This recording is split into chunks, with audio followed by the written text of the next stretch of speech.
Hello everyone and welcome back to my channel. My name is Anna Lee and I'm so glad that you clicked on this video. So today I am finally doing a video that has been delayed all month long, and I am so sorry about that. It's been kind of a crazy busy month for me between my work life, my personal life, all of that. It's just been insane. And then anytime I had free time, I really didn't want to make a video. I wanted to relax and not and just kind of just not do anything, which I feel like is completely fair. So finally getting around to making this video. So today we are talking about my 5-star reads for 2025. And I know we are now over halfway into January, but like I said, it's been a crazy month. So better late than never, I guess. So what can you do? So I'm going to go through all of the books that I gave 5 stars this year. Now the thing is, I do not have a physical copy of all of these books. In fact, I think half of them are actually not with me because there are 1 or 2 that I never had a physical copy of. They were always digital. And then there are several physical books that I have that were my 5-star reads, and then I gave them to my sister to read, and she lives out of state. So I do not have access to them. So if my sister is watching, please bring the books back when you come into town next time, please. So yeah. So just know that I will insert a picture of the book covers any time that I do not have the physical copy of those books. And so, yeah, we're just gonna go ahead and jump right on into it. And starting right off the bat is a book that I do not have a physical copy of. So let me just insert it right here.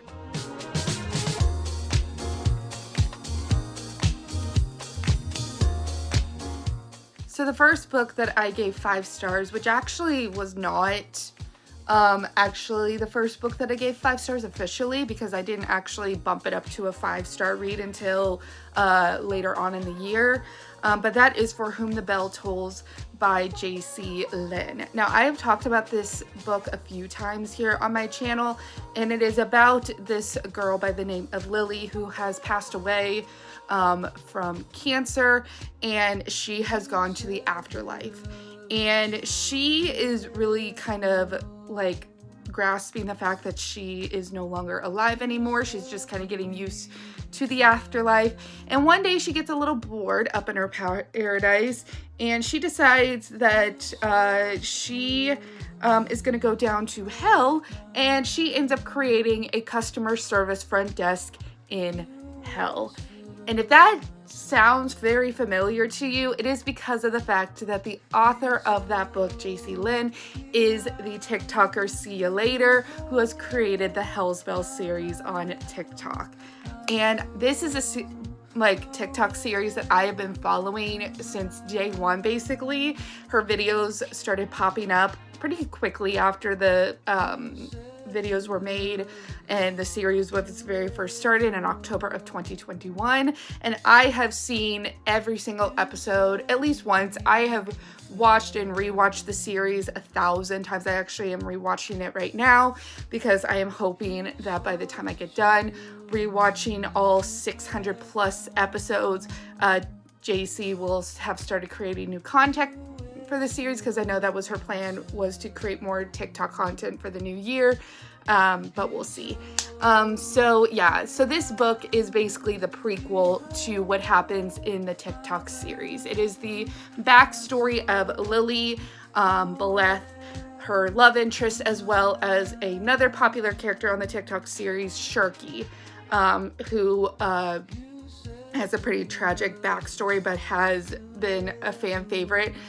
They're probably one of my favorite characters on the TikTok series, so it was really interesting and very heartwarming to see their start, and I loved the series. I still am kind of wrapping my head around the fact that I didn't immediately give it 5 stars, because I really enjoyed it.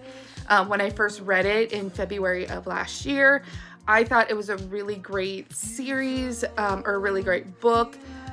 And the fact that I loved this series so much, it's like, how did I not, I don't know. I think I was just very, like, I don't know. Sometimes you just have those moments where you're just like very hesitant to give something 5 stars because it's like, yeah, I could, but like, should I? Like, you kind of go back and forth with it. At least I do. I don't know. Am I the weird one with that? I don't know. But yeah. But after kind of realizing how much I was still thinking about the book and how much I was still like wanting to like how much I've wanted to reread it and annotate it. And that actually is a thing with a couple of the books that are on this list where I didn't originally give them 5 stars. And then I realized that because like they actually had left a greater impact on me, and they actually were a 5-star read because I keep thinking about them and I just have like come to really love them, and it just took some time. This is one of them, and I am so proud of JC. I'm so proud of the fact that she took this little TikTok series and has made it into a New York Times best-selling book. Like, go girl, like I love that. So yeah, I love this book. I am very excited for this trilogy to continue. am hoping that we will see book 2 will hopefully come out within the next year, 2 years, because I really enjoy it. And I definitely want to reread this book and annotate it. That it might be a book that I reread this year. We'll see. But yeah, love this book, highly recommend it. So the next book that I did give 5 stars, which was my actual first book that I gave 5 stars in 2025. Like, this was the first book that I was like, oh my gosh, this was amazing, I need to give it 5 stars, is Flawless by Elsie Silver, which is the first book in the Chestnut Springs series, I think is the title of this. I'm pretty sure it's the Chestnut Springs series. And yeah, this was my very first cowboy romance, and this was a fun book. This was so fun. And honestly, what made me give this 5 stars was the way the main male character, Rhett, talked about Summer, who is the main female character. God, he made me blush so many times. Oh my God. There were so many moments where I was like, oh, okay, oh. And I was just like, it was just such a fun reading experience. Like, was this the most thought-provoking, world-changing read? No, not even close. But this kind of just shows you that sometimes when you just have just such an amazing time with a book, you end up giving it 5 stars, because this is exactly what that was. It was such a fun time.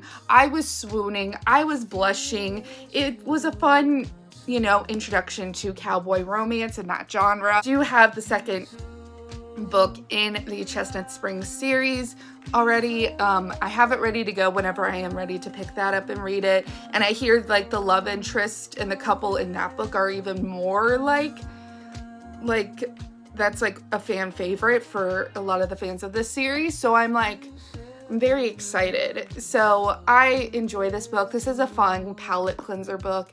It's a fun read. Again, if you want to swoon, this is definitely the book for that. And it was so much fun. It was so much fun. And I highly recommend, if you want to give cowboy romance a chance, this is a great read. And again, I also listened to this on Audible. I listened to the audiobook, and I think that also really helped. So yeah, and it was also a great story with Rhett being a bull rider and Summer being like his manager, or technically his like manager's daughter or something along those lines. And they're both really great characters. I loved their story. I loved their connection with one another.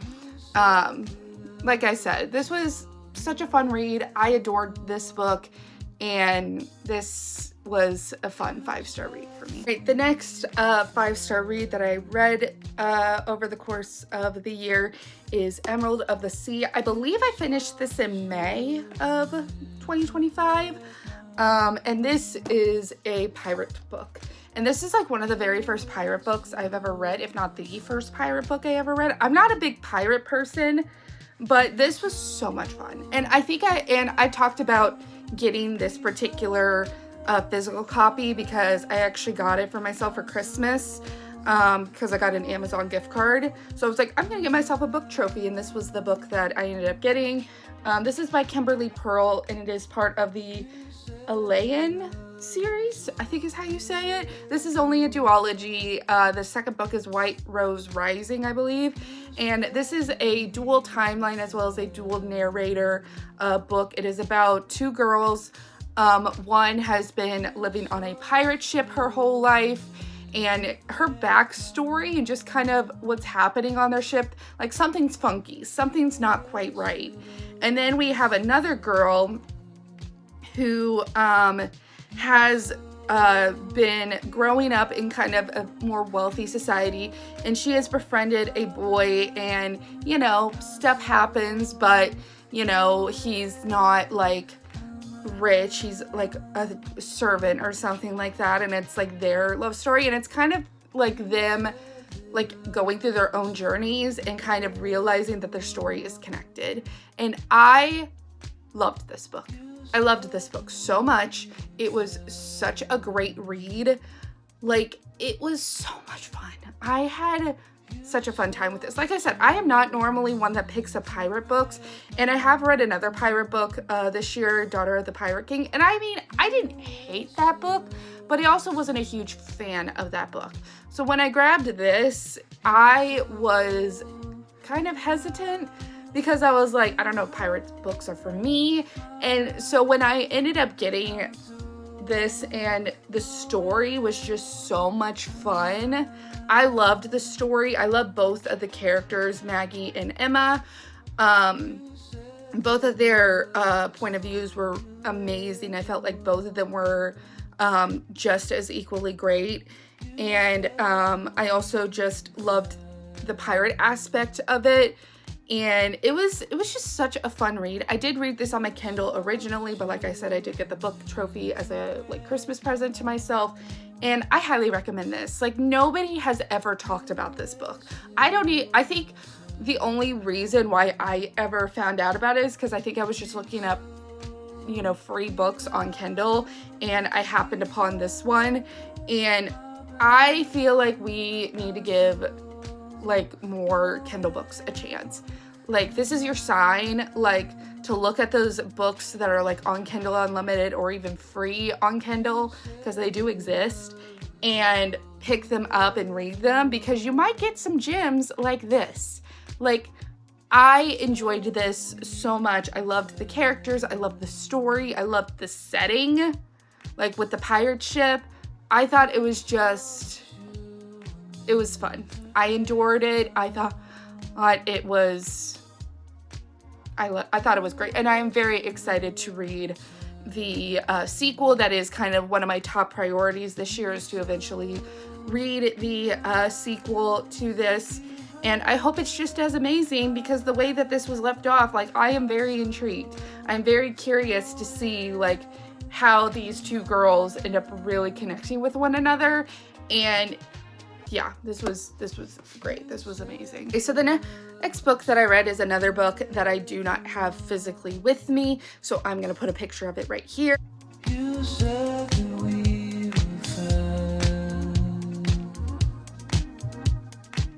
So this book is kind of an unusual one because it's actually a short story. I think it was only like 30-40 pages, and that is The Conjurer's Wife by Sarah Penner. Now, if that name sounds familiar with you, it is because I have not shut up about this author since starting this channel. I love Sarah Penner. She is one of my favorite authors. She is the one that got me back into reading back in 2023, and I just reread and annotated her first book, The Lost Apothecary. You can't see it because of where my camera is, but it's up there and it's all annotated now. And so this is her short story that came out before her newest novel, which is The Amalfi Curse, which I still have not read. I am hoping to get to it this year. And this is, because it's a short story and it's only about 40 pages, I feel like if I tell you too much about the plot, it's gonna like spoil the entire thing. But just know that a conjurer is basically the same thing as a magician, and it's about his wife. pretty much. And I don't know this for sure because I haven't read the book yet, but I'm almost positive that the book is, or the short story is, a setup for the Amalfi Curse. I could be completely wrong about that. I could totally be wrong about that. But it kind of seemed like with some of the dialogue that was happening in this short story, it feels like a little familiar with what I'm pretty sure the plot of the Amalfi Curse is. So again, if you've read the book and if you've read the short story, let me know if those two are connected at all, because I could be completely lying here and I'm not meaning to. But if it is kind of a setup, I'm very excited about the Amalfi Curse. I was hoping to get to it last year, just never happened. But hopefully this year will be the year that I get to it, because like I said, I love Sarah Pinner. And I have not read a new book, like full-length novel from her since 2023. So I am very, very excited to get to this one. So the next book that I'm going to be talking about is another book that I do not have the physical copy of because I loaned it to my sister because I was like, I love this book, here you go. Again, picture.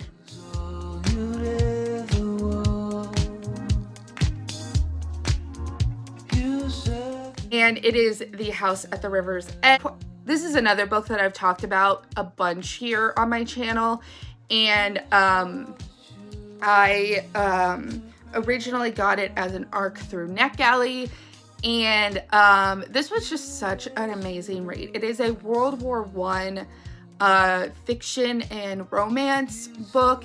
It is also a dual timeline and dual narrator setting. So the first timeline that we have is in 1997, where a woman has just had her husband pass away, and she is possibly going to be moving in with her mom in this old, very decrepit property that has been in her family for generations. And while she is trying to renovate it and make it somewhat like livable, she ends up stumbling upon a picture of what I believe is her grandfather and people like that she does not know. And she's like, wait, I thought I knew the story of my grandparents. Who are these people and what is going on? And she ends up uncovering the story of her grandparents. And while all that is happening, we are actually getting the story of her grandparents during World War I, and a little bit before and a little bit afterwards. This was amazing. I now want to binge Rachel Burton, who's the author of this book, all of her books. Now, I'm not kidding. I adored this book. It was another book that, you know, it was so beautiful and so tragic and so emotional. Like when I finished, I just kind of sat there because I had read it originally on my phone and then I was able to read it on my Kindle, and I just put my Kindle down and I just took a deep breath and I was like, wow. And then I immediately was like, I need the physical copy of it, and I went and ordered it online. So, I mean, I absolutely loved this book. And clearly, I have a thing about dual timelines. I have a thing about like somebody trying to figure out something that happened in the past, and then you as the reader are reading about what's happening in the past, because clearly, like, I really adored that because I loved The Lost Apothecary. It's one of my favorite reads. And then I absolutely adored this book as well. And it was very similar in terms of like what was going on. And it was just so amazing. I also loved all the characters. I thought that they were very well developed. You became so emotionally invested in what was going on, especially with the grandparents in the World War I story, because obviously it's a World War I. We all know how brutal World War I was. Even if we weren't physically there, like, we've seen pictures, we've heard stories, like, it was horrible. And so to see this beautiful love story be affected by something as big and something that they couldn't control, like a world war, it was just, you felt so much for these people.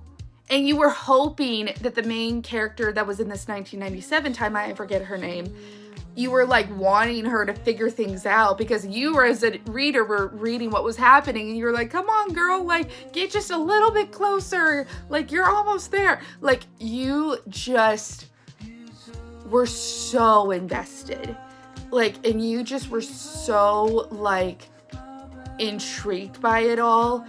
And I'm surprised I didn't start crying during parts. I think I got really, really close.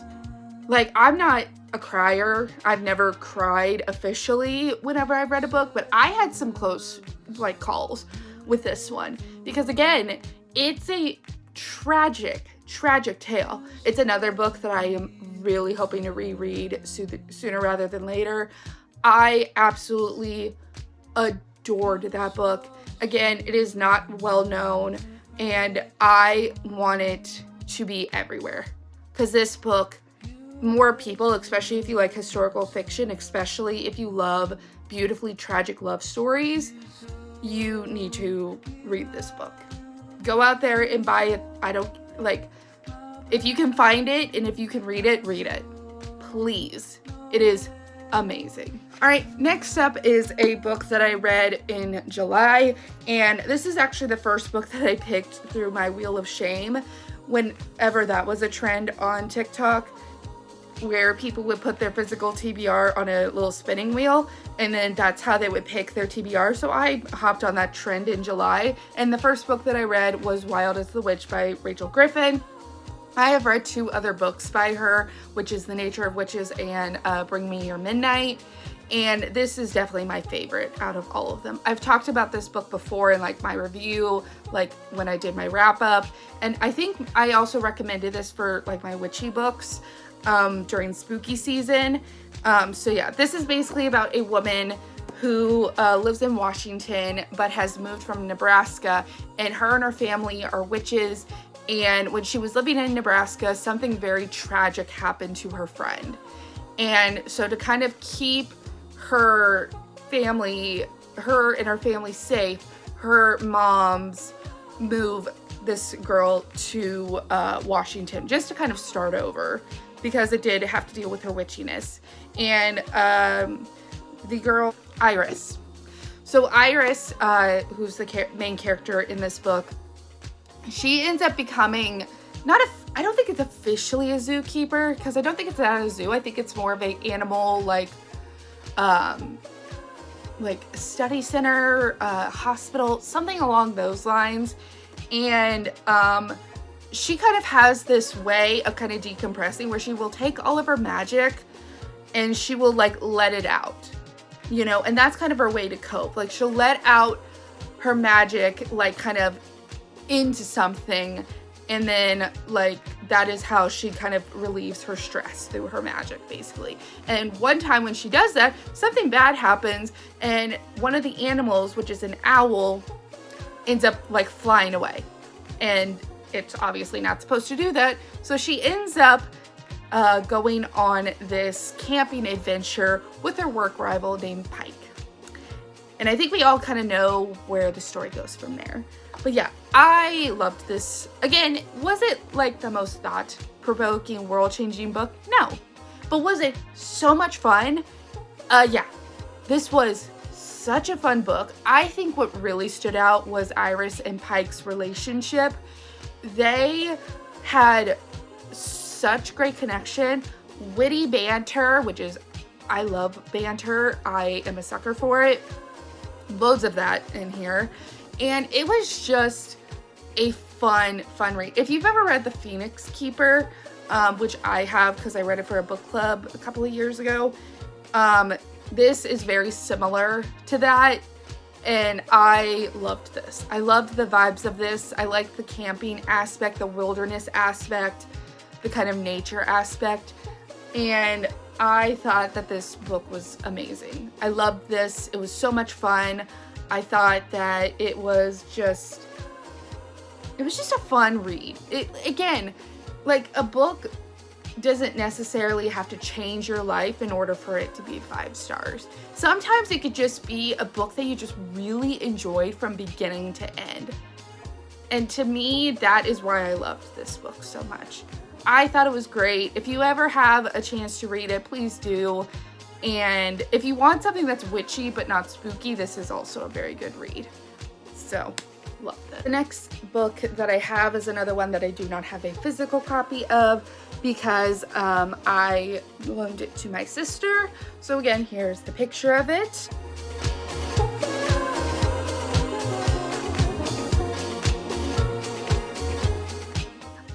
So this was another book that I ended up getting in my Wheel of Shame, and I think it was actually the last book that I ended up getting in my Wheel of Shame. And so I read this in the summer, like July, August, kind of, and it is What the River Knows by Isabel Ibanez, I believe is how you say her last name. And it is basically the story about a woman who has been kind of abandoned by her parents every year for like 6 months out of the year, because she lives in Argentina, if I remember correctly, but her parents always gallivant over to Egypt and then spend 6 months there. And so this girl has been begging for years, I want to go with you, please take me with you. And her parents are always like, no, I don't, like, you need to stay here. So finally, when she's like 17, I think, she finally is like gonna write them a letter. Like, please let me go to Egypt with you, because clearly you love Egypt. Like, clearly there's something about Egypt that you like are always coming back to. And she does get a letter back, but it's not from her parents. It's from her long lost uncle that she hasn't talked to in like a decade, saying that her parents have in fact disappeared. So she has decided, okay, I'm gonna take myself to Egypt because I wanna know what happened to my parents. And the minute she gets there, something just seems off. Something doesn't seem right. But she's stubborn and she's gonna figure out what's going on. So yeah, this is another book that when I originally read it, I didn't initially give it 5 stars. And now when I look back on it, I'm like, why the heck did I not do that? Why on earth did I not do that? Because I clearly loved that book. Clearly. So took me a few months to realize, oh hey, you actually loved that book, just give it 5 stars. So I did, and I absolutely loved that book. I loved the setting of it, with it being in Egypt, because usually I feel like when a book is not taking place in the US, it's usually in like Europe somewhere. And you know, we don't usually focus on any of the other continents.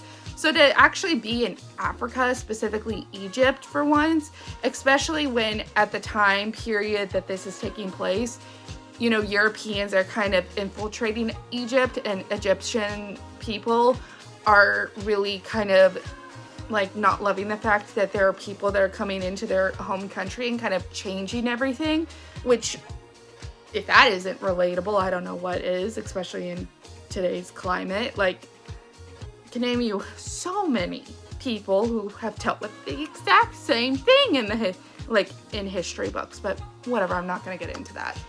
I adored the setting of it. I adored the plot. I thought it was such a fun plot because it kind of ended up becoming like a treasure hunt.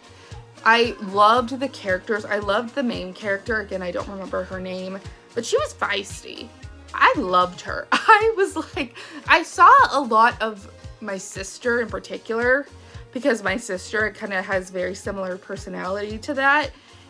And I also loved who ended up being her love interest, because like their dynamic was hysterical at times. Like, it was so much fun, and I just became very invested in the book, you know. And like I said, I'm kicking myself that I didn't give it 5 stars right off the bat. Like, again, why? Because clearly I've thought about this book pretty much every day since I read it.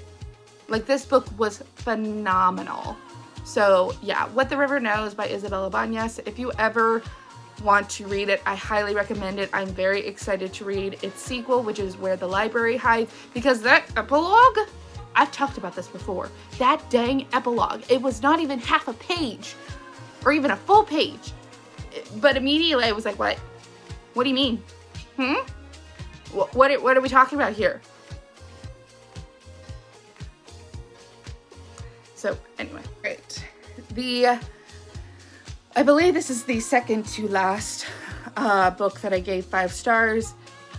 Is a Recipes for an Unexpected Afterlife by Destin J. Munden. I'm not really sure exactly how you say his last name. But this is a book that was originally kind of like with To Bargain with Mortals, which is a book that I talked about in my wrap-up that I read earlier this year. There's a thing, I think it's called Bindery, because I couldn't remember the name of it in the last video where I talked about To Bargain with Mortals. But it's basically where book lovers can basically give aspiring authors a platform to submit their books and actually get that book published. So there is a well-known TikToker by the name of Meg's Tea Room, and she's kind of known for being very cozy. She really promotes cozy fantasies, and this is the book that she ended up publishing, helping publish through Bindery, and I adored this. This was amazing. So it's about this orc who has been like a warrior like his entire afterlife, and he unexpectedly becomes retired. And now he's like having a full-on identity crisis. Like, what the heck am I supposed to be doing now? How the heck am I supposed to live the rest of my afterlife? Like, what am I doing here? Full-on identity crisis. And he ends up deciding, you know what? I have these vague memories of when I was alive of cooking with my family and like having meals with my family. That was like a very big highlight. So I'm gonna open up my own restaurant and kind of try and recreate that. And while this is all happening, there is this like corrupt king or queen that is like trying to like go after people. And then he also ends up meeting a girl who's a orphan. Her name's Astra. Loved her. And it's kind of the story of him kind of just learning to become his true self, as well as becoming a like important person to Astra. I adored this book. I loved the writing of this book. It was so well written. Props to Destin. He did a phenomenal job with the writing. And this was such a great, I wouldn't call it a cozy fantasy because there are quite a few stakes, but it's definitely a good cozy adjacent fantasy. It was so fun. Like, this is not a big book, but it packs a punch. Like, you do become very invested in the characters and the plot and what's going on. This is another book that I originally got through NetGalley, and I immediately had, like, it ended up getting released before I finished it because I am really bad about reading NetGalley arcs before they're released. And I like immediately picked up the physical copy of it and read the rest of the book in physical form, and I adored this. This was a beautiful read. This was a heartwarming read. There were definitely amazing, very cozy moments. Don't read this if you're hungry. Do not. You will be starving because you're just going to be salivating from all the food. Like, it was amazing. And I honestly absolutely loved seeing the main character, Rucker, I think is how you say his name, really finding out who he is. Really kind of becoming who he was meant to be. And seeing that journey was so fun. And I loved it. So yeah, this is another book that is it's not very well known, and it just came out recently. I think it came out in like October, November, and I highly, highly recommend this. This is a phenomenal read if you're wanting something that's cozy fantasy, cozy adjacent. If you're wanting something that is like, there's stuff happening, like there are stakes, but you're not wanting like a full-on world building, crazy, complicated, complex fantasy, pick this book up. Pick it up. You will love it, because I absolutely adored it. Right, and then the last book that I gave 5 stars is kind of an unusual one. It is actually The Nutcracker by E.T.A. Hoffmann. So I just talked about this in my wrap-up video, but this was my Christmas Eve read, which I ended up doing like what I did on Halloween, where I picked a nice short little book and I decided to read it just to kind of get me in the spirit for Christmas.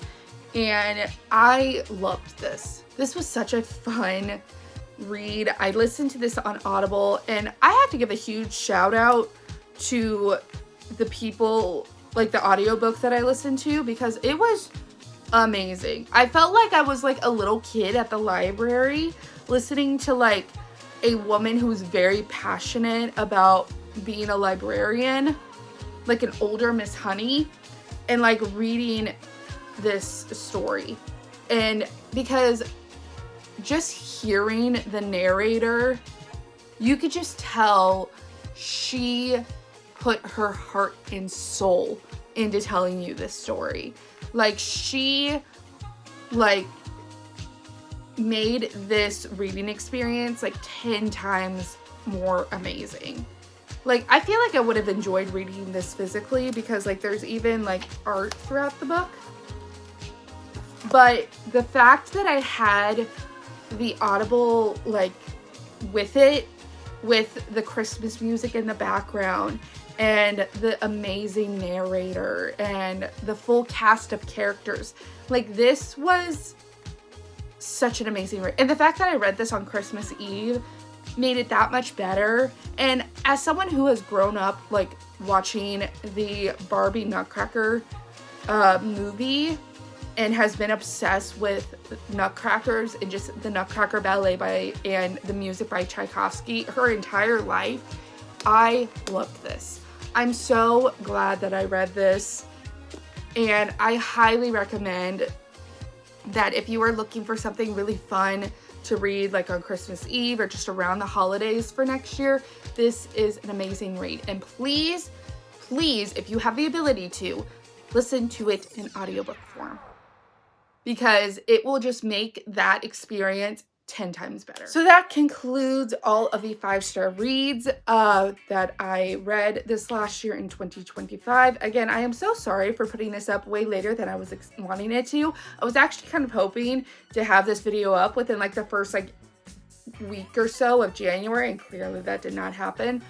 But yeah, so out of all of these 5-star reads, I want you to kind of guess maybe what my top 5 books are going to be, because that will be the next video that I will be posting, hopefully sooner rather than later. As long as I get this up, like get that video up before the end of January, I feel like I'll be okay. But we'll see, because obviously it took me a while to even get this video up. But anyway, guys, I hope you guys have an amazing day. Be sure to like, comment, and subscribe, and I will see you guys in my next video.